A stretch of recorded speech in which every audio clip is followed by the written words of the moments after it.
நடிகர் விக்னேஷ் தமிழ் சினிமாவுல இவரு ஒரு 25 வருஷங்களாவே இருக்காரு.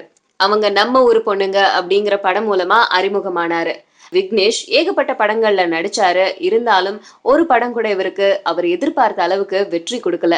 25 வருஷங்களா சினிமாவுலயும் சரி, சொந்த வாழ்க்கையிலயும் சரி, இவரு சம்பாரிச்ச எல்லா பணங்களையும் போட்டு, இப்போ ஒரு படம் தயாரிக்க போறாரு.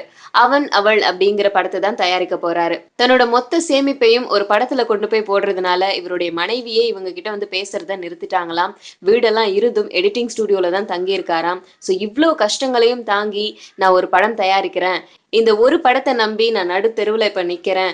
இது எல்லாத்த விட ரொம்ப முக்கியமான விஷயம் என்ன அப்படின்னு கேட்டா, இயக்குனர் பாலா சேது படத்துல முதலா இவர தான் நடிக்க கூப்பிட்டு இருந்தாராம். ஆனா அந்த நேரத்துல டேட்ஸ் கிடைக்காததுனால அந்த படத்துல விக்ரம் நடிச்சாரு. இப்போ விக்ரமுடைய நிலைமை என்ன அப்படிங்கிறது நம்ம எல்லாருக்குமே தெரியும். இந்த நிலைமைய பார்த்து விக்னேஷ் இன்னமும் மனம் உருகி பேசியிருக்காரு. சோ இந்த படத்த நம்பி ரசிகர்கள் கிட்ட வேண்டுகோள் விடுத்திருக்காரு.